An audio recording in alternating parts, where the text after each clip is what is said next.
Hello student, আমি আশুতোষ চক্রবর্তী আর তোমরা দেখছো তোমাদের প্রিয় ইউটিউব চ্যানেল নোজা বেঙ্গলি। তো আজকে আমরা আলোচনা করব আবর্ত গতি বা সার্কুলার মোশন বা বৃত্তীয় গতি সম্বন্ধে।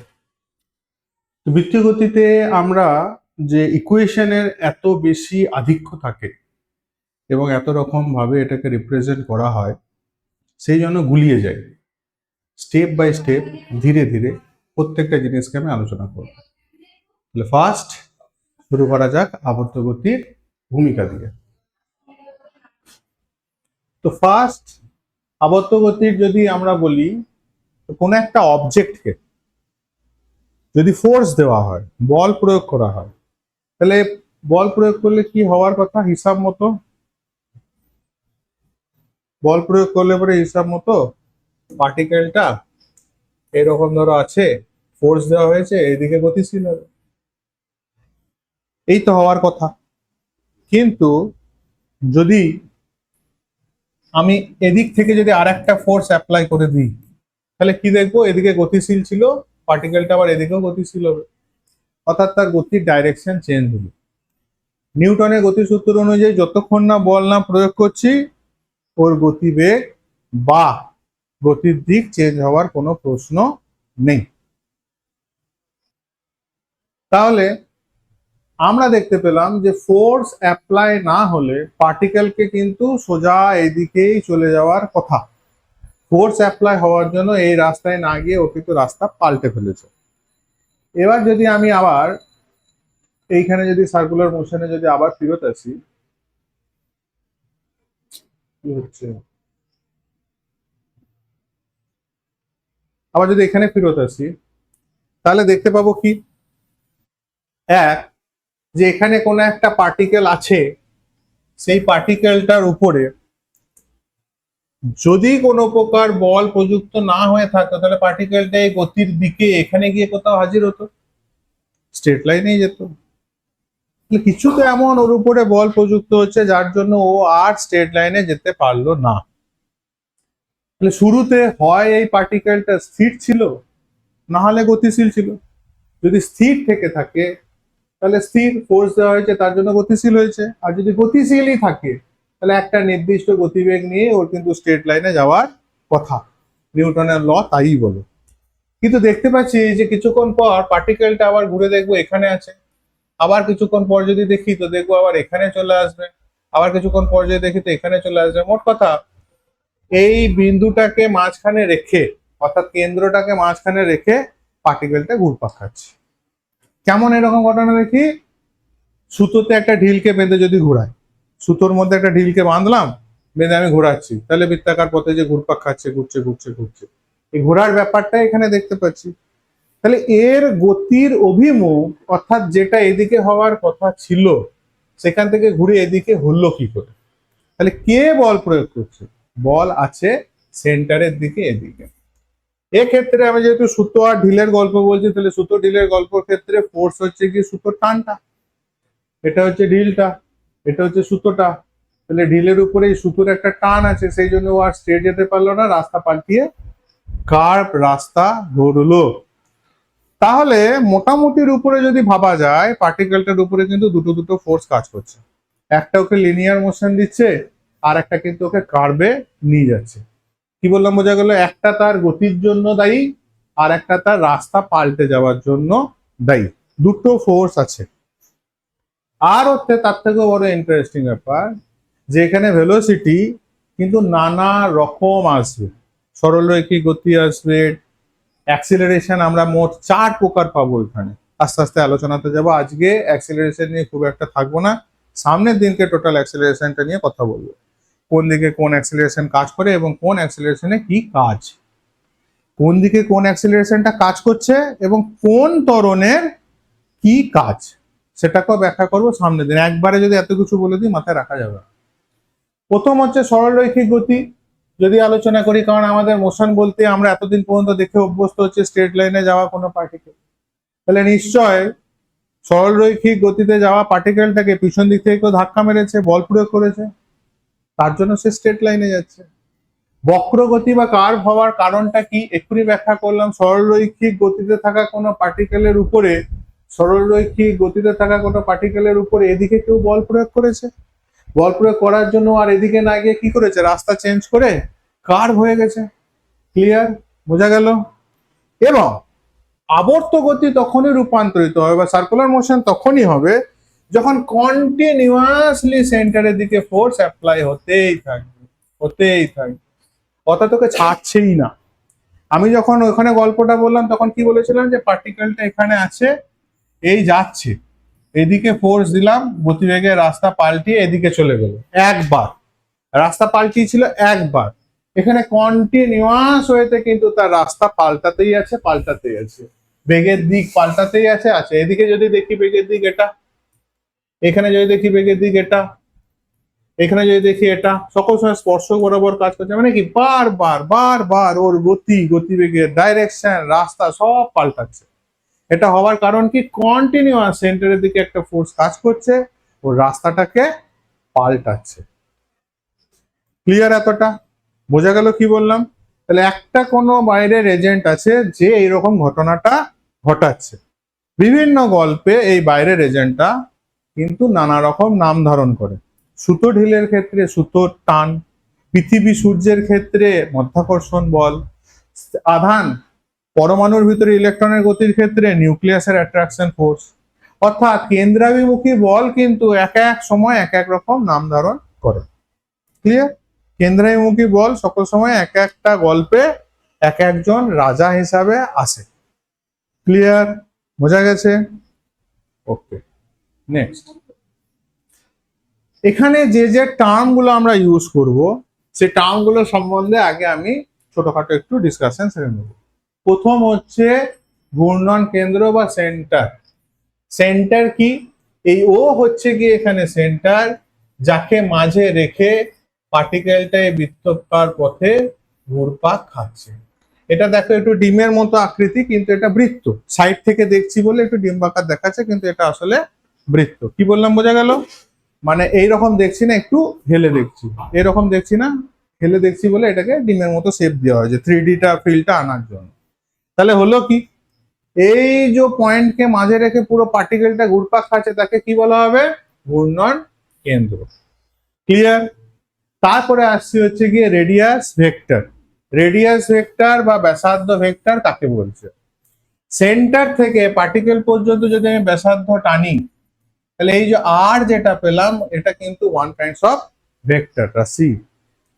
পজিশনাল ভেক্টর বলা হয়, রেডিয়াস ভেক্টর বলা হয়। ব্যাসার্ধটাকে এখানে কি বলবো আমরা? Radius vector. ক্লিয়ার? মাথায় ঢুকেছে? ওকে। ঘূর্ণন তল, পার্টিকেলটা যে তলের মধ্যে ঘুরপাক খাচ্ছে সেই তলটাকে বলা হচ্ছে ঘূর্ণন তল। খুব সহজ কথা। যে রাস্তাটা ঘুরছে সেটা যদি একটা প্লেন কল্পনা করা হয়, তাহলে সেটা হচ্ছে এই যে এখানে এই যে পুরোটা হচ্ছে ঘূর্ণন তল। ঘূর্ণাক্ষ, অ্যাক্সিস, এটা টু মাচ ইম্পর্টেন্ট ডাইরেকশন বোঝার জন্য। তাহলে ঘূর্ণাক্ষ কি? কেন্দ্র থেকে 90 ডিগ্রি অ্যাঙ্গেলে যদি একটা অ্যাক্সিস কল্পনা করা যায়, আবার বলছি, ঘূর্ণন তলের কেন্দ্রতে যদি 90 ডিগ্রি অ্যাঙ্গেলে, 90 ডিগ্রি মানে তলটার উপরে 90 ডিগ্রি অ্যাঙ্গেলে, তাহলে আমার হাতটা যদি তল হয়, এর সাথে 90 ডিগ্রিতে থাকা এই পেনটা যেমন বিহেভ করছে, এটা হচ্ছে গিয়ে অ্যাক্সিস। আমার তলটা হচ্ছে যে তলের উপরে পার্টিকেলটা ঘুরপাক খাচ্ছে, আর এটা হচ্ছে সেই অ্যাক্সিস, যে অ্যাক্সিসে জিনিসটা কেন্দ্রটা বসে আছে, ওটাকে বলা হচ্ছে ঘূর্ণাক্ষ। ঠিক? তাহলে এই চারটে টার্ম খুব জানা দরকার। ওকে, নেক্সট যাচ্ছি। ফার্স্ট এবার যেটা শুরু করলাম সেটা হচ্ছে অ্যাঙ্গুলার ডিসপ্লেসমেন্ট বা অ্যাঙ্গুলার ডিসপ্লেসমেন্ট, কৌণিক সরণ। এই প্রথম আমরা টার্ম পেলাম কৌণিক সরণ, কোণের সরণ। কোণের সরণ কি? এই ঘূর্ণাক্ষ থেকে আমি রেডিয়াস যেটা কল্পনা করলাম, পার্টিকেলটা এখান থেকে সরে দেখা গেল এখানে গেল, তাহলে এটা হচ্ছে প্রথম অবস্থান ধরলাম এ, এটা হচ্ছে দ্বিতীয় অবস্থান বি। তাহলে যদি আমি রৈখিক সরণের কথা বলি, তাহলে এইটা হচ্ছে গিয়ে রৈখিক সরণ, বৃত্ত চাপটা বিএ বা এবি যে বৃত্ত চাপটা, এটা হচ্ছে গিয়ে এখানে আমাদের রৈখিক সরণ। এই রৈখিক সরণ ঘটতে গিয়ে দেখো সেন্টারে কিন্তু একটা ছোট্ট কোণ তৈরি করে ফেলেছে। এই কোণটাকে বলা হচ্ছে অ্যাঙ্গুলার ডিসপ্লেসমেন্ট বা কৌণিক সরণ। ক্লিয়ার? অ্যাঙ্গুলার ডিসপ্লেসমেন্ট বার করব কি করে? সব থেকে যে সহজ উপায় আমাদের জানা আছে, বৃত্তচাপ ইজ ইকুয়াল টু ব্যাসার্ধ ইনটু কোণ, S is equal to R theta. তাহলে থিটা ইজ ইকুয়াল টু কি হবে? Theta is equal to S by R, বা S is equal to R theta. তাহলে theta is equal to S by আর।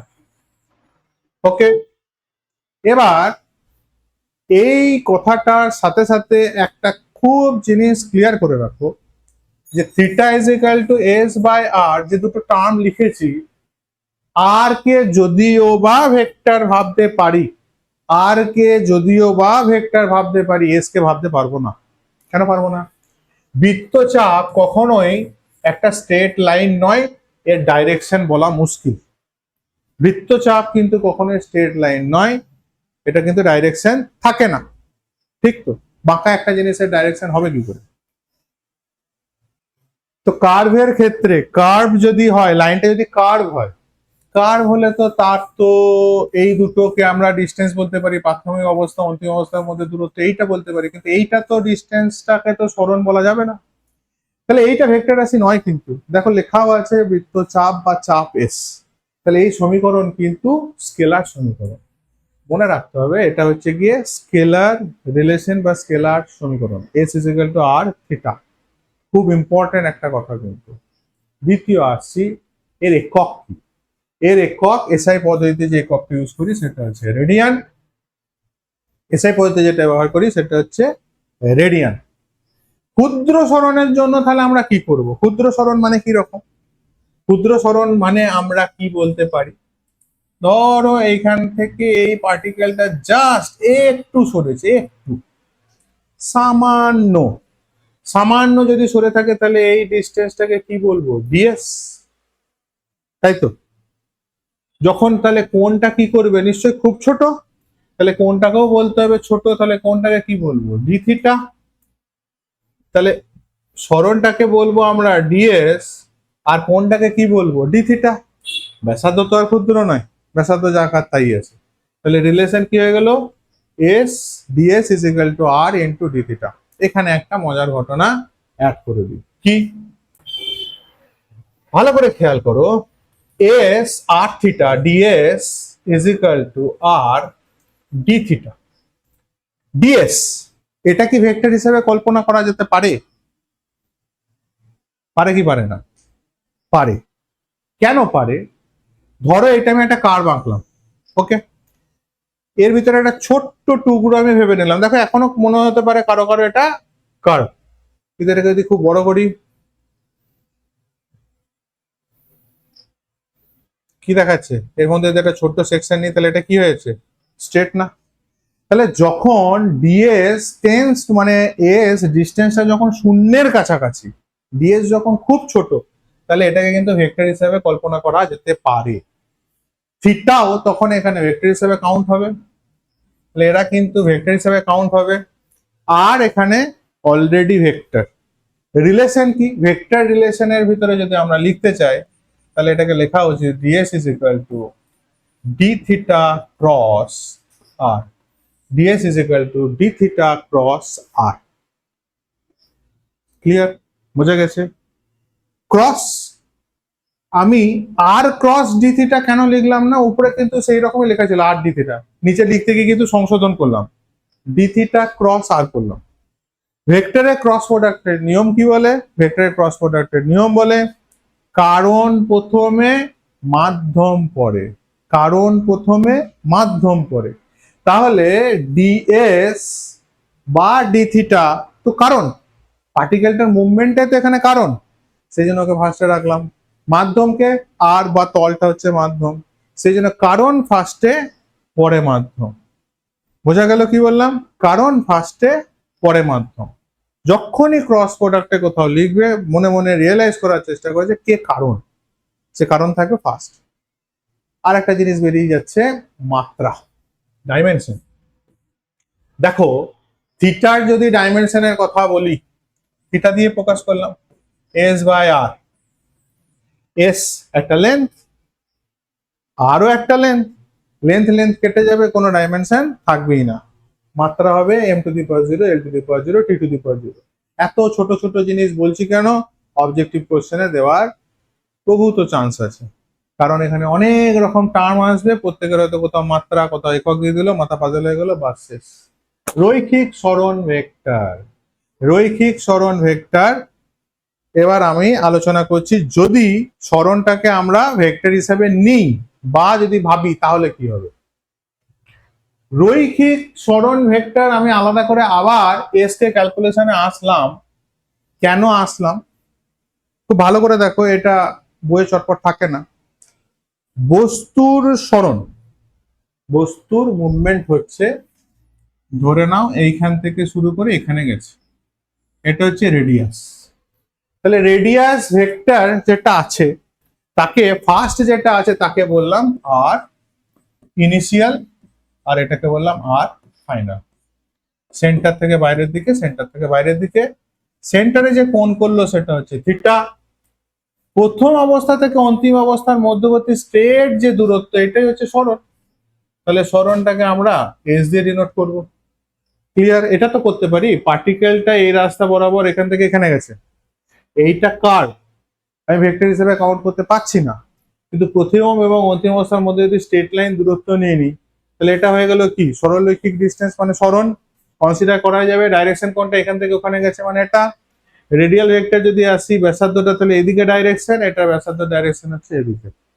তাহলে ত্রিভুজ সূত্র যদি তুলি এইখানটায় যে পাচ্ছি, সেখান থেকে তাহলে কি লেখা উচিত, R I plus vector S is equal to R F. তাহলে আমি চাইছি কাকে, এস ভেক্টরকে। এস ইজ ইকুয়াল টু তাহলে হলো কি R F minus R I. বোঝা গেল? দুটো ভেক্টরের বিয়োগ হচ্ছে, কার কার, এই R R A, R A I initial আর আর এফ ফাইনাল, এদের দুজনের মধ্যে বিয়োগ হচ্ছে। বিয়োগের সূত্র কি, ভেক্টরের সূত্র কি, সামান্তরিক সূত্র আর স্কোয়ার মানে A square plus B square plus 2ab cos theta. এবার যেহেতু বিয়োগ হচ্ছে তাহলে সূত্র হয়ে যাবে A square plus B square minus 2ab cos theta. বিয়োগের ক্ষেত্রে মাইনাস আছে। দুটো ভেক্টরই আর, একটা আর এফ আর একটা আর আই। অনেকের মনে হতে পারে যে স্যার এটাও আর এফ ব্যাসার্ধকে ইন্ডিকেট করছে, এটা আর আই এটাও ব্যাসার্ধকে ইন্ডিকেট করছে, তাহলে দুজনের বিয়োগফল আপনি জিরো লিখে দিলেই পারতেন। জিরো লেখা যাবে না। কেন যাবে না?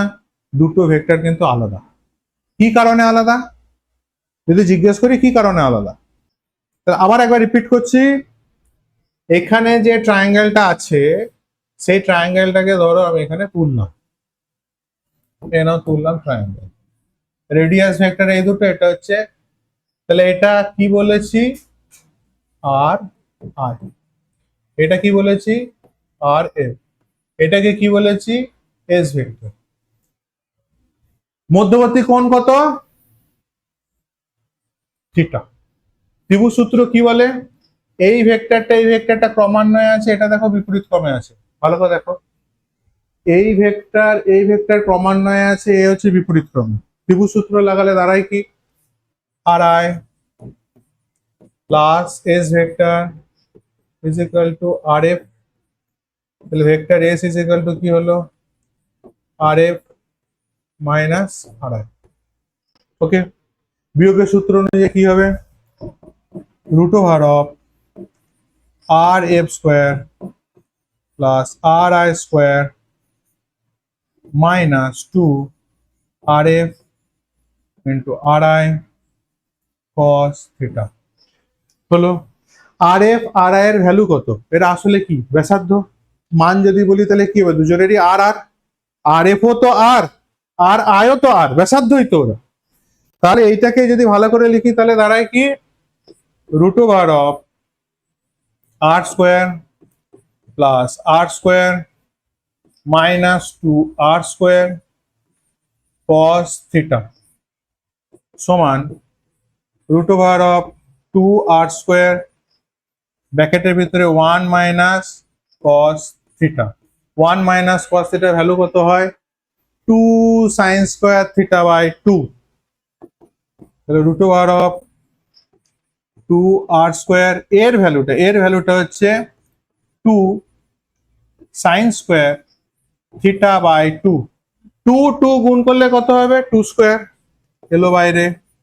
আর স্কোয়ার আছে মানে বেরিয়ে এলো আর, সাইন স্কোয়ার আছে মানে সাইন থিটা বাই টু ও বেরিয়ে চলে এলো। তাহলে আমি কি দেখতে পেলাম?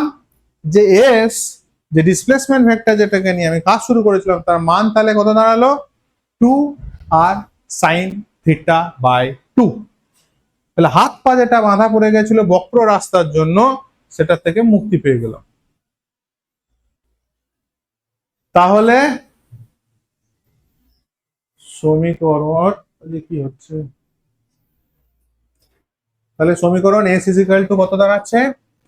S is equal to two R sine theta by two. যদি কখনো কোনো কোশ্চেনে থাকে অ্যাঙ্গেল বলে দেয়, তাহলে সেখান থেকে যদি ডিসপ্লেসমেন্ট ভেক্টর চাই বা তার মান চাই, ডাইরেক্ট কিন্তু এই সূত্র ব্যবহার করে আমরা কিন্তু করতে পারবো। ওকে, এবার আসছি কৌণিক সরণ ভেক্টরের রূপ, মানে ভেক্টর রূপ কি আর তার ডাইরেকশন কি। ডাইরেকশন খুব ইম্পর্টেন্ট। ডিএস একটু আগেই যেটা আলোচনা করলাম, যদি অতিক্রান্ত দূরত্ব খুব ছোট হয়, অর্থাৎ শূন্যর কাছাকাছি, তাহলে ডিএস কে কি ধরতে পারি? ভেক্টর, স্ট্রেট লাইন ভাবতে পারি। তাহলে DS vector sine, D theta vector, আর আর হচ্ছে তো অলরেডি ভেক্টর আছে। এদের মধ্যে ক্রস কিভাবে নেবো না নেবো তাও বুঝিয়ে দিল। এবারে ডাইরেকশন। ডাইরেকশন হচ্ছে গিয়ে সব থেকে আমার ভালো লাগে যেটা, ডান হাতের মুঠোর পর যেদিকে আমার আঙুলগুলো মুভ করছে, যেদিকে আমার আঙুলগুলো মুভ করবে আর বুড়ো আঙুলটা যেদিকে থাকবে, এই বুড়ো আঙুলটা হচ্ছে গিয়ে ডাইরেকশন। তাহলে আমার পার্টিকেল যদি এইখান থেকে মুভ করে এদিকে যায়, পার্টিকেল যদি এইখান থেকে মুভ করে যদি এখানে যায়, বোঝা গেল? তাহলে পার্টিকেলের মুভমেন্ট কোন দিকে হলো? এদিকে। বুড়ো আঙুলটা কোন দিকে কাজ করছে? ওদিকে। তাহলে ইনিশিয়াল পজিশন এটা, ফাইনাল পজিশন এটা। তাহলে এই গেল আঙুল, বুড়ো আঙুলটা হচ্ছে ডাইরেকশন কার? কার? কৌণিক সরণ ভেক্টরের ডাইরেকশন। যদি পার্টিকেলটা উল্টো আসতো, মানে পার্টিকেলটা যদি এখান থেকে এদিকে আসতো, তাহলে দেখো মুভমেন্ট এখন আমাকে দেখানোর জন্য এটা উল্টো দিকে এঁকে ফেলেছি। যদি এখানে আঁকি আমার পক্ষে দেখাতে সুবিধা হবে।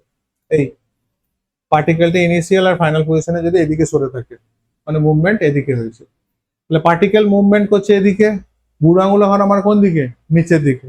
তাহলে ডাইরেকশন হতো এটা। পার্টিকেল যদি এখান থেকে এদিকে মুভ করে, ডাইরেকশন কোনটা হতো? এটা। ক্লিয়ার? তাহলে মোটামুটি ঘড়ির কাঁটা আর উল্টো দিকে দেখলে পরে, ঘড়ির কাঁটার দিকে হলে, এটা ঘড়ির কাঁটার দিকে হচ্ছে, ঘড়ির কাঁটার দিকে হলে নিচের দিকে, আর ঘড়ির কাঁটার উল্টো দিকে হলে পরে উপর দিকে ডাইরেকশন। এদেরকে বলা হয় অ্যাক্সিয়াল ভেক্টর। চলো নেক্সট, অক্ষীয় ভেক্টর বা অ্যাক্সিয়াল ভেক্টর। এটা একটা অনেকের কাছে নতুন টার্ম। কৌণিক সরণ, কৌণিক বেগ, কৌণিক ত্বরণ, এরা যদি ভেক্টর হিসাবে কাউন্ট হয়, তাহলে অবশ্যই এদের ডাইরেকশন থাকবে। তো কৌণিক বেগ মানে কি? যতটা কোণ অতিক্রম করছে একক সময়ে, যতটা কোণ অতিক্রম করছে একক সময়ে। কৌণিক ত্বরণ মানে কি? একক গতিবেগের পরিবর্তন একক সময়ে, গতিবেগের পরিবর্তন একক সময়ে, অবশ্যই বেগটা কৌণিক বেগ। রৈখিক বেগ হলে আমাদের চোখের সামনে কি হয়? সুন্দর একটা রোড ম্যাপ থাকে যে পার্টিকেল এখানে আছে, এদিকে গেছে, তাহলে এটা হচ্ছে ডাইরেকশন। কিন্তু যেহেতু একই জায়গায় পাক খাচ্ছে, তাহলে এরও কিন্তু একটা ডাইরেকশন থাকে। অ্যাক্সিয়াল ভেক্টর একটা এমন ভেক্টর যার ডাইরেকশন থাকবে হচ্ছে ঘূর্ণাক্ষ, অর্থাৎ অ্যাক্সিস যেটা আছে, অ্যাক্সিসের দিকে যেদিকে আমার আঙ্গুল ঘুরছে, আমার বুড়ো আঙ্গুল যেদিকে থাকবে, সেই অবস্থাটাই হচ্ছে ওর ডাইরেকশন। ক্লিয়ার? ওকে। অ্যান্টি ক্লকওয়াইজ হলে পরে উপর দিকে, আর ক্লকওয়াইজ হলে পরে নিচের দিকে। থাকলো নোট, পজ করে মনে করলে লিখে নিন। গড় কৌণিক বেগ, গড় কৌণিক বেগ, কৌণিক বেগের আমরা এখন ঢুকলাম হচ্ছে কৌণিক বেগে। এতক্ষণ যা ছিল সব আলোচনা হচ্ছিল কৌণিক সরণ নিয়ে। থিটা দিয়ে যাকে প্রকাশ করলাম, একক ছিল রেডিয়ান, মাত্রা হচ্ছে m two the power 0, l two the power 0, t two the power 0। Direction কোন দিকে ছিল? বুড়ো আঙুল যেদিকে ছিল সেদিকে। চলো এবার আসছি বেগ। বেগের ক্ষেত্রে আমরা দুটো বেগ পাবো। যা কথাবার্তা আজকে বলছি সবই কিন্তু অ্যাঙ্গুলার ভেলোসিটি নিয়েই কথাবার্তা হচ্ছে, বারবার বলছি। আরো ভেলোসিটি আছে, সেগুলো নিয়ে আমি কিন্তু কথা বলছি না। ট্যানজেন্সিয়াল আছে, সেন্টিপিটাল মানে কেন্দ্রের দিকে পাবো। এখানে যা আলোচনা করছি সব কোণ নিয়ে কথাবার্তা হচ্ছে, কোণের ভিতরে কি হচ্ছে না হচ্ছে সেই নিয়ে কথা। তাহলে এখানে এখানে দুটো টাইপের ভেলোসিটি আমরা পাবো, একটা হচ্ছে গড় কৌণিক বেগ আর একটা হচ্ছে তাৎক্ষণিক কৌণিক বেগ। গড় কৌণিক বেগ কি? গড় কৌণিক বেগ হচ্ছে কোন একটা পার্টিকেল আবর্তিত মানে আবর্ত গতিতে গতিশীল কোন কণা সময়ের সাপেক্ষে কৌণিক সরণের হারকে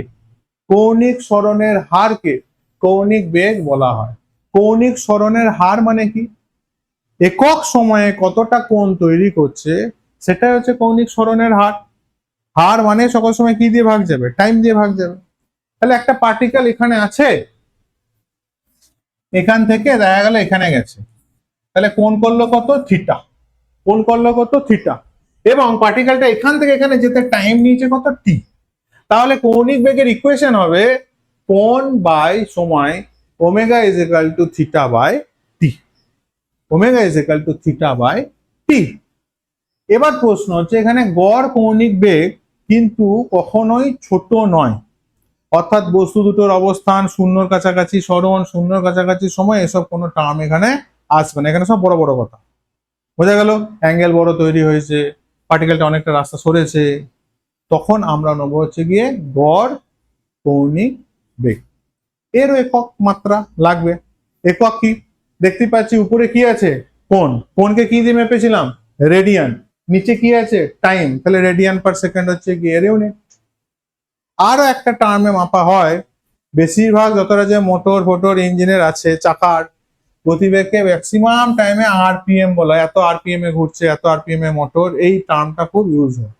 রোটেশন পার মিনিট, অর্থাৎ 1 মিনিটে যতবার সে ঘুরছে, 1 মিনিটে যদি সে 1 পাক ঘোরে তাহলে বলবো 1 আরপিএম। 1 মিনিটে যদি 1 পাক ঘোরে মানে পার্টিকেলটা এখানে আছে, এই ঘুরে আবার এখানে আসলো, টাইম নিল হচ্ছে 1 মিনিট। যদি 1 মিনিট টাইম নিয়ে থাকে তাহলে এই মোশনটাকে বলবো কি? 1 আরপিএম। 1000 আরপিএম, 1000 আরপিএম দেখা গেল। 1000 আরপিএম তাহলে কি হবে? 1 মিনিটে পার্টিকেলটা, এইটা যদি স্টার্টিং পয়েন্ট হয়, এই স্টার্টিং পয়েন্ট থেকে 1000 পাক ঘুরে যাবে। 5000 6000 আরপিএম এরও মোটর হয়। কি বললাম? বোঝা গেল? 1 মিনিটে একটা পুরো পাক ঘুরলে তাকে বলছে 1 আরপিএম। 1 মিনিটে যদি 1000 পাক ঘোরে তাহলে তাকে বলবো কি? 1000 আরপিএম। 1 মিনিটে যদি 6000 পাক ঘোরে তাহলে তাকে কি বলবো? 6000 আরপিএম।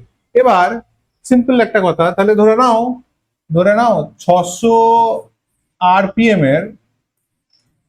এর একটা মোটর আছে, তাকে আমাকে নিয়ে যেতে হবে হচ্ছে আরপিএস এ, রোটেশন পার সেকেন্ডে, যেটা আমরা এতক্ষণ ধরে করছিলাম, সেকেন্ডে হিসাব করছিলাম।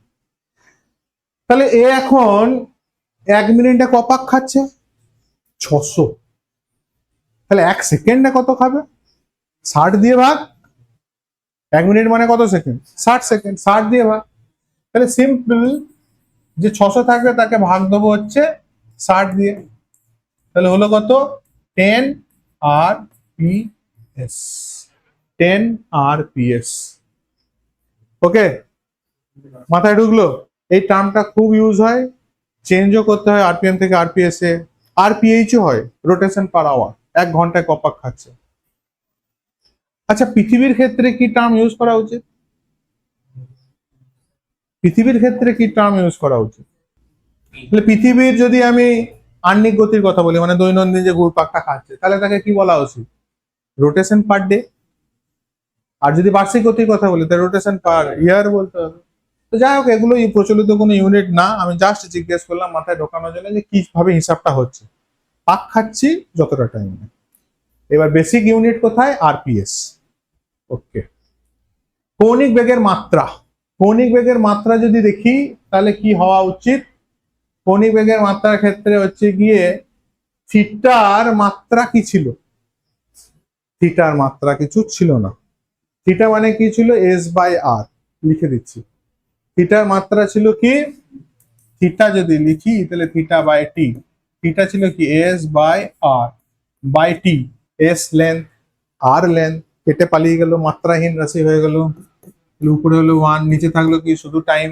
তাহলে দেখো এটা কিন্তু ভালো করে খেয়াল রাখার বিষয়। কেন বিষয়? বেগের ইউনিট কিন্তু আমরা সেন্টিমিটার পার সেকেন্ড, সেন্টিমিটার পার ঘন্টা, সেন্টিমিটার কিলোমিটার পার ঘন্টা সব লিখতে অভ্যস্ত, মানে মাথায় কিন্তু ঢুকেই আছে লেন্থ বাই টাইম। এই প্রথম পাচ্ছি এখানে লেন্থের কোনো গল্প থাকলো না, কিন্তু বেগ, বেগ কিন্তু লেন্থ নাই। তাহলে এতগুলো কথা বলতে বলতে তখন টুক করে একটা জায়গায় দিয়ে দিয়ে মাত্রা লেখো, হঠাৎ দাগ মেরে দিলে ভুল হয়ে যাবে। কৌণিক বেগের ক্ষেত্রে মাত্রা কি হয়?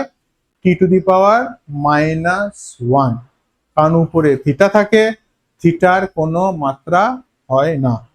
ক্লিয়ার? ওকে। তাৎক্ষণিক, তাৎক্ষণিক কৌণিক বেগ নিয়ে এবার আলোচনা করি। অতি ক্ষুদ্র সময় অবকাশে, অতি ক্ষুদ্র সময় অবকাশে অর্থাৎ ডেল্টা টি, যে টাইমটা আমরা কনসিডার করব বস্তুর মুভমেন্টের ক্ষেত্রে, ধরো এখানে আমি ছবিটাই আঁকলাম, একটা পার্টিকেল আছে এখানে, একটা পার্টিকেল আছে এখানে এই অবস্থানে, পার্টিকেলটা সরে দেখা গেল বি অবস্থানে আসছে। ওকে, এইখান থেকে এখানে যেতে যে টাইমটা লেগেছে সেটাকে বললাম ডেল্টা টি।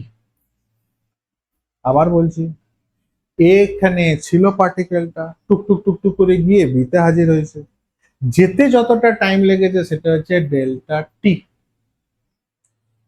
যেহেতু ডেল্টা টি টেন্স টু 0 ধরছি, তাহলে কোন যেটা আছে সেটাও খুব ছোটই হবে। এটা কি লেখা দরকার? Del theta. ভালো হলো না, এটা কি হওয়া দরকার? Del theta. Clear?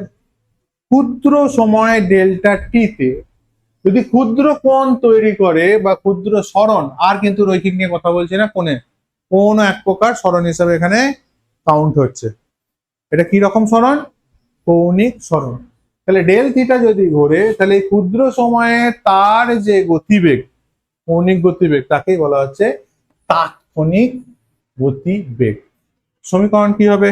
Omega is equal to del theta by delta T, অতিক্রান্ত দূরত্ব বাই সময়।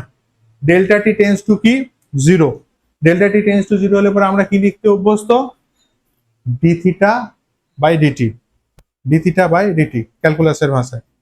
ওকে, ভেক্টর রূপ, আবার সেই একই কথাই বলছি, যখনই খুব ছোট কনসিডার হয়ে যাবে তখনই স্ট্রেট লাইন হয়ে গেল, স্ট্রেট লাইন হওয়া মানে আমরা তখন ভেক্টর কনসিডার করতে লাগলাম। অর্থাৎ এখানে যে রূপটা পেলাম omega is equal to D theta by DT, এটাই হচ্ছে গিয়ে তাৎক্ষণিক গতিবেগের ভেক্টর রূপ। Omega is equal to D theta by DT.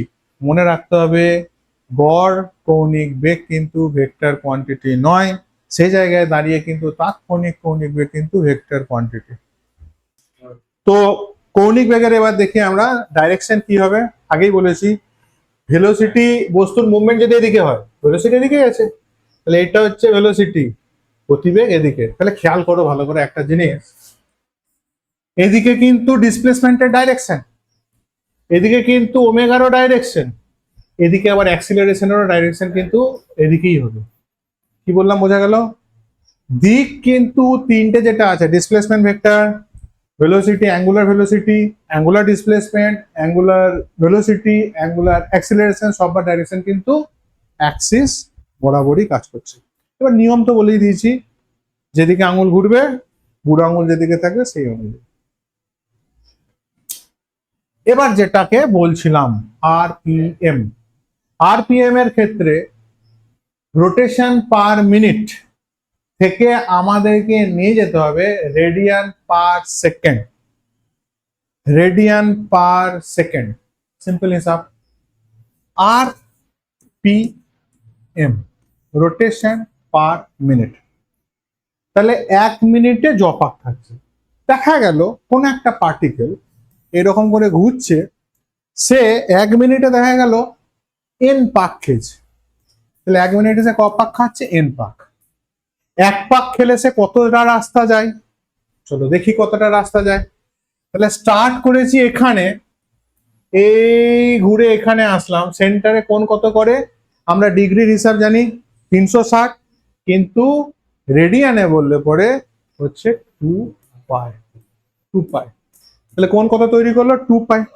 এবার পার্টিকেলটা একবার পাক খেয়ে থেমে যায়নি, n বার পাক খেয়েছে। তাহলে মোট কতবার হলো? 10 বার যদি হয়ে থাকলে 10 ইন্টু 2 পাই, 100 বার হয়ে থাকলে 100 ইন্টু 2 পাই, তাহলে n ইন্টু 2 পাই মোট তার রাস্তা, তাই নয় কি? বোঝা গেল কি গেল না? এবার গতিবেগে যেতে চাইছি, তাহলে টাইম দিয়ে ভাগ দেবো। যতটা টাইম, এবার আসছি কিসে? মিনিটে। আছি কোথায়? মিনিটে। যেতে হবে কোথায়? সেকেন্ডে। তাহলে ফার্স্ট একটা 60 দিয়ে ভাগ দিয়ে দিই। বোঝা গেল না গেল না? এতটা রাস্তা যাচ্ছে মিনিটে, 1 মিনিটে। তাহলে সেকেন্ডে যেতে গেলে 60 দিয়ে ভাগ। তাহলে এই যে জিনিসটা পাওয়া গেল, এটাই কিন্তু হয়ে গেল radian per second. Radian per second মানে 1 সেকেন্ডে সে কতটা রাস্তা পাক করছে, এখান থেকে আন্দাজ করতে পারছি। তাহলে দেখা গেল কোন একটা মোটরের আরপিএম হচ্ছে 1000, তাহলে ক্যাপিটাল এন এর ভ্যালু কত? এন এর ভ্যালু কত? 1000 ইন্টু 2 পাই ডিভাইডেড বাই 60। এটা হচ্ছে গিয়ে তোমার রেডিয়ান পার সেকেন্ড, কারণ উপরটা হচ্ছে কোণ, নিচেরটা হচ্ছে সময়। এটা খুব কাজে লাগবে অঙ্ক করতে গিয়ে। দেখানো থাকলো কি করে হিসাব হবে, মাথায় ঢুকলো। শর্টকাট যদি কেউ চাও, তাহলে এটা হচ্ছে গিয়ে শর্টকাট যদি, আমি তো বলি শর্টকাটের দরকার নেই, শুধু ভাবো যে এন পাক খেয়েছে মানে এক পাকে 2 পাই করে রাস্তা গেছে। এন পাক খাওয়া মানে হচ্ছে 2 পাই ইন্টু এন। যেহেতু ঘটনাটা ঘটেছে 1 মিনিটে, সেকেন্ডে আসতে হবে, 60 দিয়ে ভাগ করছি। এইটা করা সব থেকে বেটার আমার মতে বলে। এতে যদি ঘন্টাও দেওয়া থাকে সেটাও করা যাবে, যদি তোমার অন্য কিছুতেও বলা থাকে, ফ্র্যাকশন থাকে, সেটাও করা যাবে। আর যদি মুখস্থ করে না, তখন কিন্তু হাত কাঁপবে, যেটা হয়তো ওটা হবে, তো তার থেকে ভালো আইডিয়া থাকাই বেটার। নেক্সট, পর্যায়কাল। খুব সিম্পল ব্যাপার। পর্যায়কালের সংজ্ঞা কি বলছে? কোন বৃত্তাকার পথে ঘূর্ণনশীল কণা একবার পূর্ণ, ওয়ান কমপ্লিট রেভলিউশন সম্পন্ন করে ঘুরে আসতে যে সময় নেয় তাকে বলছে পর্যায়কাল। সিম্পল কথা, কোন একটা পার্টিকেল এখান থেকে যাত্রা স্টার্ট করলো, এই ঘুরে আবার এখানে আসলো, এই এক পাক ঘুরতে যতটা টাইম লাগবে তাহলে কতটা রাস্তা গেল? আমরা তো ডিস্টেন্সে তো বলবো না, কোণে বলবো, কারণ আমরা এখন কোথায় আছি? কোণে হিসাব, সবকিছু কোণে। তাহলে কতটা রাস্তা গেল? এই তো 2 পাই রাস্তা গেছে। 2 পাই রাস্তা গেছে কতটা টাইমে? সেই টাইমটাকে বলা হচ্ছে ক্যাপিটাল টি। তাহলে ভেলোসিটিতে বলি তাহলে কৌণিক বেগ বলবো। কোণ নিয়ে কথা হচ্ছে মানে বেগও এখন কোণেই হবে। কৌণিক বেগ ওমেগা ইজ ইকুয়াল টু অতিক্রান্ত দূরত্ব, অতিক্রান্ত কৌণিক দূরত্ব কত? 2 পাই। 2 পাই সময় কত? টি, কারণ পর্যায়কালকে ক্যাপিটাল টি দিয়েই ডিনোট করা হয়, ক্যাপিটাল টি দিয়ে ডিনোট করা হয়। হলো? তাহলে এই রিলেশনটা কিন্তু আমাদের অঙ্ক করতে গিয়ে বহুত বার লাগে। Omega is equal to 2 pi by T, বা T is equal to 2 pi by omega. একটা মনে রাখলেই হবে, যে কোনো একটা মনে রাখো তাহলেই হবে। একক, যেহেতু এটা একটা টাইমকে নির্দেশ করছে, তাহলে একক সেকেন্ডই হবে, এটা কোনো বড় কিছু নেই, মাত্রা ক্যাপিটাল টি হবে। ওকে, বোঝা গেল? এবার আসছি কম্পাঙ্ক কথাটা কেন আসলো? আমরা যখন এই সার্কুলার মোশনে আসলাম, তখন দেখলাম যে একটা ঘটনা, যদি ফিল করো আগে ব্যাপারটাকে, কোন একটা পার্টিকেল এখানে আছে, এখানে গেল, এই ডিস্টেন্সটা কভার করেছে, মনে করো আরো বেশি গেল, তাহলে সে এখন আর একটা ডিস্টেন্স কভার করছে এস ড্যাশ, আরো বেশি গেল, করুক, রিপিটেশন বলে কিছু নাই। আছে সরণ যদি ভাবি, ভেক্টর রাশি হিসাবে যদি ভাবি, তাহলে যেতেই থাকবে, রিপিট হবে কি? কিছু হবে না। কিন্তু সার্কুলার মোশনে কি হবে? এখান থেকে যাত্রা শুরু করলো, ঘুরে এসে একবার হাজির, একটা টাইম পর গিয়ে হাজির হবেই হবে, আবার ঘুরে আসবে, ঘুরে এসে আবার হাজির হবে। যদি খুব জোরে ঘোরে তাহলে দেখা যাবে হয়তো 1 সেকেন্ডে 10 বার পাক খেয়ে গেল। এই যে ফ্যানের যে, যদি ভাবি ফ্যানের কথা, যদি ভাবি পাক খেয়েই যাচ্ছে 80 আরপিএম, এক মিনিটে প্রায় 80 বার পাক খাচ্ছে। 1 মিনিটে 120, 130, 350, 3500, 4000 যে আরপিএম যে হচ্ছে, তাহলে সেকেন্ডে হিসাব করলে পরে দেখা যাবে 150-200 বার পাক খেয়ে যাচ্ছে। তাহলে অতিক্রান্ত দূরত্ব এখানে বোঝাতে গেলে আমার রিপিটেশন কভার করছে সেইটাকে কাউন্ট করা জরুরি। আবার বলছি ভালো করে, স্ট্রেট লাইনে গেলে রিপিটের কোনো প্রশ্ন নাই, কোণে ঢুকলেই কিন্তু রিপিট হওয়ার একটা সম্ভাবনা আছে। কিছুক্ষণ পর গিয়ে আবার এখানে হাজির, আবার হাজির, আবার হাজির, দেখা গেল সেকেন্ডে 10 বার হাজির হলো। এই 10 সংখ্যাটাই হচ্ছে কম্পাঙ্ক। 1 সেকেন্ডে যতগুলো পূর্ণ পর্যায় সম্পন্ন করে তাকেই বলা হচ্ছে ওর কম্পাঙ্ক। 1 সেকেন্ডে যতগুলো পূর্ণ পর্যায় সম্পন্ন করে তাকে বলা হচ্ছে ওর কি বলছে, কম্পাঙ্ক। ক্লিয়ার? দেখা গেল কারো কম্পাঙ্ক হচ্ছে এন, দেখা গেল কারো কম্পাঙ্ক হচ্ছে এন, তাহলে এক পাক ঘুরলে কতটা রাস্তা যায়? এক পাক ঘুরলে কতটা রাস্তা যায়? 2 পাই। এক পাক ঘুরলো মানে 2 পাই রাস্তা গেল। তাহলে এন যদি কম্পাঙ্ক হয় তাহলে 1 সেকেন্ডে সে ঘুরেছে এন বার, তাহলে কতটা রাস্তা গেল? এন ইন্টু 2 পাই। এই তো এন ইন্টু 2 পাই হচ্ছে তার এখন টোটাল রাস্তা। এন ইন্টু 2 পাই হচ্ছে এখন তার রাস্তা। টাইম কত নিয়েছে? 1 সেকেন্ড। 1 সেকেন্ড। যদি গতিবেগের কথাতে বলি তাহলে omega is equal to N into 2 pi by 1। এই এনটা কে ছিল? কম্পাঙ্ক। তাহলে এন ইজ ইকুয়াল টু কি পেলাম? ওমেগা বাই 2 পাই। বোঝা গেল? ক্লিয়ার হলো? ওমেগা বাই 2 পাই ক্লিয়ার একদম। আর একটু এগোই না, omega N is equal to omega by 2 pi. আর এক ধাপ আগাও, 1 2 পাই বাই ওমেগা। আচ্ছা, এটা অতিক্রান্ত দূরত্ব না? এটা অতিক্রান্ত দূরত্ব, অতিক্রান্ত কৌণিক দূরত্ব বলাতে যখন আমি দূরত্ব বলে ফেলছি ধরে রাখো ওটা কৌণিক দূরত্বকেই বলছি, ঠিক আছে? তাহলে অতিক্রান্ত কৌণিক দূরত্ব 2 পাই। এটা কে? এটা কৌণিক বেগ। তাহলে দূরত্ব বাই বেগ মানে কি? দূরত্ব বাই বেগ মানে কি? টাইম। ঠিক ঠিক না? তাহলে এই জায়গায় কি লিখতে পারবো? 1 বাই টি। 1 by T. এখানে যদি টি কে নিয়ে আসি তাহলে N T is equal two 1। আবার দেখা একটা রিলেশন পাওয়া গেল, N into T is equal two 1। অর্থাৎ কম্পাঙ্কর সাথে পর্যায়কাল গুণ করলে তার ভ্যালু সকল সময় কত হবে? 1। ওকে, বোঝা গেছে? একক কি হবে? মাত্রা কি হবে এর কম্পাঙ্কের? এর একটা খুব পেয়ারা নান্নামুন্না একটা ইউনিট আছে হার্জ, ঠিক আছে? আর এমনিতে এর একক কি বলবো? Second inverse. কারণ সেকেন্ড ইনভার্সটা ডাইরেক্ট না বলে হার্জ বলাটা দরকার কেন? এখানে কিন্তু একটা ঘটনার সংখ্যাকে রিপ্রেজেন্ট করছে। এন হার্জ মানে 1 সেকেন্ডে কবার রিপিটেশন। বোঝা গেল? এটা কিন্তু সিম্পল একটা মানে সময়কে নির্দেশ করছে না, একটা ঘটনা চক্রকে রিপ্রেজেন্ট করছে। আবার বলছি, এখানে হার্জটাকে ইউজ করবে তোমরা সেকেন্ড ইনভার্স, ঠিক আছে, চলো আছে, মাত্রাগত দিক থেকে দেখতে গেলে সেকেন্ড ইনভার্স আছে, কোনো সমস্যা কিছু নাই। কিন্তু যদি খুব বেসিক ভাবে ভাবো, দেখো হার্জ কিন্তু একটা ঘটনা চক্রকে, একটা সাইকেলকে রিপ্রেজেন্ট করছে। 10 হার্জ মানে 1 সেকেন্ডে 10 বার জিনিসটা রিপিট হয়েছে। 1000 হার্জ মানে 1 সেকেন্ডে 1000 বার রিপিট হয়েছে। ক্লিয়ার হলো? বোঝা গেছে? মাত্রা কি হবে? মাত্রা কি হওয়া উচিত? T to the power minus 1, M to the power 0, L to the power 0, T to the power minus 1। Next, scalar রূপ। স্কেলার রূপ কার? ইউনিফর্ম অ্যাঙ্গুলার ভেলোসিটি স্কেলার রূপ। ভালো করে এখানে একটা টার্ম লেখা আছে, খেয়াল করো, ইউনিফর্ম অ্যাঙ্গুলার ভেলোসিটি। কি ভেলোসিটি?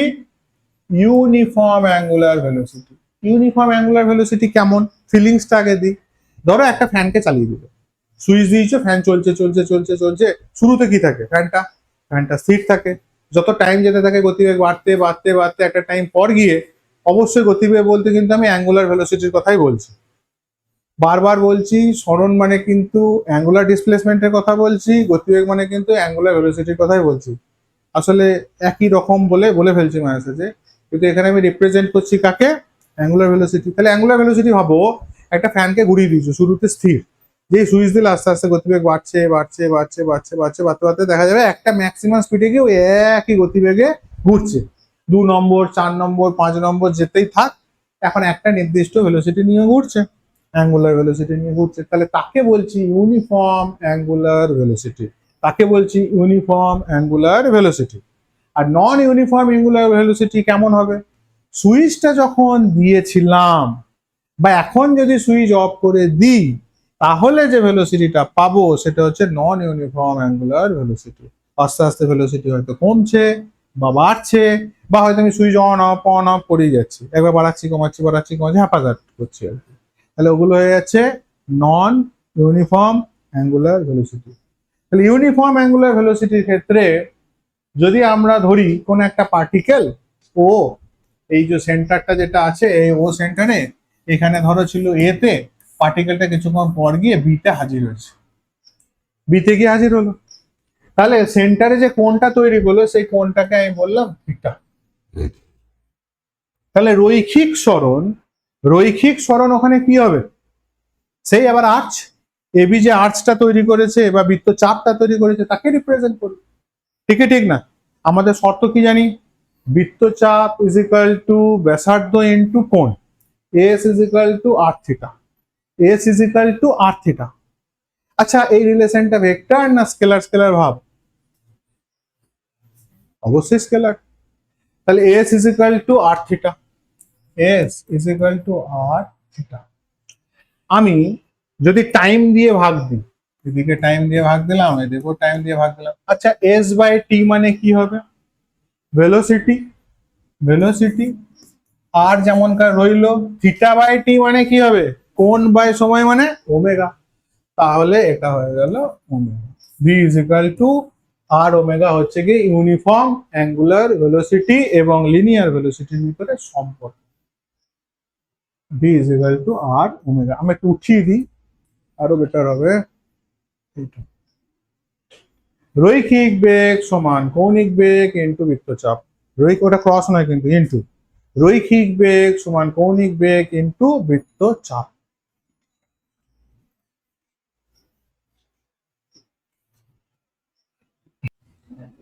রৈখিক গতিবেগের ক্ষেত্রে এখানে আরেকটা কথা আমি একটু যোগ করি। রৈখিক গতিবেগের ক্ষেত্রে ইউনিফর্ম ভেলোসিটির কথা যদি বলি, তাহলে সেখানে কি ছিল? প্রতি একক সময়ে একই দূরত্ব অতিক্রম করছে। এখানে ভাষাটা কি রকম হবে? প্রতি একক সময়ে একই কোণ অতিক্রম করছে। যে কোনো টাইম ইন্টারভ্যাল যদি 1 সেকেন্ড কি 2 সেকেন্ড কি 5 সেকেন্ডের নেই, দেখবো একই পরিমাণ কোণ সে দূরত্ব অতিক্রম করছে। ওকে, একে বলছি ইউনিফর্ম। এবার আসছি হচ্ছে গিয়ে অসম কৌণিক বেগ বা নন ইউনিফর্ম অ্যাঙ্গুলার ভেলোসিটি। নন ইউনিফর্ম অ্যাঙ্গুলার ভেলোসিটির ক্ষেত্রে এই পুরো রাস্তাটার মধ্যে বা একটা চক্কর 5 চক্কর 7 চক্কর 100 চক্কর কি 1000 চক্কর মেরেছে, কখনো বেড়েছে কখনো কমেছে। ফ্যানটাকে যদি আমি অফই করি বা বারবার সুইচ অন অফ যদি করি, তাহলে এ তো আর এক্ষুনি থেমে গেল না, এক পাক হয়েই তো থামছে না, অনেক পাক মেরে আস্তে আস্তে থামছে। তাহলে বিভিন্ন গতির সার্কুলার মোশনের ভিতরে বিভিন্ন অবস্থানের ভিতরে কখনো গতিবেগ বেড়েছে কমেছে, অ্যাঙ্গুলার ভেলোসিটি কখনো বেড়েছে কমেছে, এরকম ঘটনা ঘটেছে। তাহলে এইরকম যদি ঘটনা ঘটে থাকে তখন আমাদেরকে কি করতে হয়? ইন্টেন্স মানে তখনকার ইনস্ট্যান্ট যে ভেলোসিটি আছে সেটাকে নিয়ে কাজ করাটা বেটার হয়। অর্থাৎ ক্ষুদ্র একটা টাইম ডিটি টাইমে যে ক্ষুদ্র সরণ হয়েছে সেটাকে যদি বলি ডিএস, আবার বলছি ডিটি আর delta T tends to zero, অত কথাই গেলাম না। ডিটি ক্ষুদ্র সময়ে যদি পার্টিকেলটা ক্ষুদ্র একটু সরণ হয়েছে, ক্ষুদ্র এইটুকু পুচকে পড়া একটা, এটা হচ্ছে ডিএস। টাইম কত? ডিটি। তাহলে সেন্টারে কোণও হবে ছোট, তাহলে DS is equal to R into D theta. উভয় পক্ষে যদি ডিটি দিয়ে ভাগ করি তাহলে ভি ইজ ইকুয়াল টু হয়ে যাবে R omega. V is equal to হয়ে যাবে আর ওমেগা। অসম বেগের ক্ষেত্রে এটাই হচ্ছে লিনিয়ার ভেলোসিটি আর অ্যাঙ্গুলার ভেলোসিটির সম্পর্কে রিলেশন। ওকে, বোঝা গেল কি বললাম? ওকে, এবার একটু আগে যেটা বললাম, যখনই ক্ষুদ্র হবে তখনই কিসে কনভার্ট করতে পারবো? ভেক্টরে। তাহলে ভিটাকে এখন কি লিখবো? Vector V. ওমেগাকে কি লিখবো? ভেক্টর ওমেগা ক্রস আর। ভালো করে দেখো, ওমেগাকে ফার্স্টে আর কে পরে, ওমেগাকে ফার্স্টে আর কে পরে। কেন? ওমেগা হচ্ছে কারণ আর হচ্ছে মাধ্যম। যদি উল্টো লিখতাম কি হতো, তাহলে যেটা হতো ওমেগা দেখা গেল এদিকে হচ্ছে ভেলোসিটি, এদিকে দেখা গেল হয়তো গতিবেগ আছে, অ্যাঙ্গুলার এখানে হয়েছে, ডাইরেকশন হচ্ছে এটা, ডাইরেকশন হচ্ছে এটা। যদি উল্টো লিখতাম ডাইরেকশন নিচে বুঝে যেত। দেখো এইরকম হতো, তাহলে এটাকে বোঝাতো নিচেরটাকে। ক্লিয়ার? ওকে, আর বকে লাভ নেই এখানে বেশি। এবার আমি যে ভেক্টর ভেক্টর বারবার কথাগুলো যে বলছি, তাহলে এখানে আমি ফার্স্টে প্লট করবো প্রত্যেকটা জিনিসকে, এবং তারা কোথায় কি রকম ভাবে আছে সেটাকে দেখিয়ে তাদের ভিতরে কত কি কি অ্যাঙ্গেল আছে সেটাকে রিপ্রেজেন্ট করছি। ফার্স্ট কোন একটা মুহূর্তে এখানে পার্টিকেলটার ভেলোসিটি যদি বলি, তাহলে এরকম স্পর্শক বরাবর আছে, এটা হচ্ছে ভি। ওমেগার ডাইরেকশন কোন দিকে? এদিকে। ওমেগার ডাইরেকশন কোন দিকে? এদিকে। রেডিয়াল ভেক্টর যেটা আছে সেটা ডাইরেকশন কোন দিকে? এদিকে। তাহলে এর সাথে এর কোণ কত? 90। এর সাথে এর কোণ কত? 90। আচ্ছা, এর সাথে মানে ওমেগার সাথে ভি এর অ্যাঙ্গেল কত? যদি আমি জিজ্ঞেস করি ওমেগার সাথে ভি এর অ্যাঙ্গেল কত? 90। কেন? ভালো করে ভেবে দেখো, এটা যদি প্লেন হয় ভেলোসিটি এরকম জায়গায় আছে, এটা যদি প্লেন হয় ভেলোসিটি এরকম স্পর্শক বরাবর কাজ করছে, এটা বৃত্তটা। বৃত্ত তো আমার পক্ষে দেখানো সম্ভব না, হাতটাকে মোটামুটি ভেবে নাও বৃত্ত। তাহলে স্পর্শক বরাবর ভেলোসিটি কাজ করছে রৈখিক ভেক্টরটা, রৈখিক ভেলোসিটিটা, আর ওমেগা কাজ করছে হচ্ছে কি এদিকে। তাহলে ওমেগাকে সরিয়ে যদি এখানে কল্পনা করি, তাহলে ওমেগার ডাইরেকশন হচ্ছে উপর দিকে, ভেলোসিটি ডাইরেকশন কিন্তু এদিকে। দুজনের মধ্যে অ্যাঙ্গেল কত হলো? 90 ডিগ্রি। ক্লিয়ার? তার মানে দাঁড়ালো কি প্রত্যেকেই প্রত্যেকের সাথে সমকোণে অবস্থান করে আছে। ওকে, অ্যাঙ্গুলার অ্যাক্সিলারেশন আমি এক কাজ করি, কাজ হচ্ছে এটাই, অ্যাক্সিলারেশনের যে পর্বটা আছে অ্যাঙ্গুলার থেকে স্টার্ট করে একদম স্পর্শক বরাবর যে অ্যাঙ্গুলার অ্যাক্সিলারেশন আছে, কৌণিক যে অ্যাঙ্গুলার অ্যাক্সিলারেশন আছে, তারপরে রেডিয়াল বরাবর যে অ্যাক্সিলারেশন আছে, আমি গোটাটা যে 4টে অ্যাক্সিলারেশন আছে এবং তার উপরে কিছু নিউমেরিক্যাল নিয়ে গোটাটাকে একসাথে বলবো। এতদূর পর্যন্ত যে টার্মগুলো থাকলো এগুলোর উপরে একটা পার্ট থাক, অ্যাক্সিলারেশনটাকে নিয়ে আর একটা পার্ট করবো। আমার মনে হয় সেটা বেটার হবে। যদিও অ্যাঙ্গুলার অ্যাক্সিলারেশনটা এখানে ভরে দেওয়াটা ভালো ছিল, যাকে আমি বললাম না, ইন্ট্রোডাকশন ওখানে কিছু বলে দিয়ে আমি angular acceleration, tangential acceleration, radial acceleration সবকিছু ওখানে আমি একবারে একসাথে আনবো। ওকে, বোঝা গেল কি বললাম কথাটা? না মাথায় ঢুকলো না কি বললাম? প্রত্যেকটাকে নিয়ে ওখানে অ্যাক্সিলারেশন গুলোকে একসাথে জমাট করে আমি করে দেবো।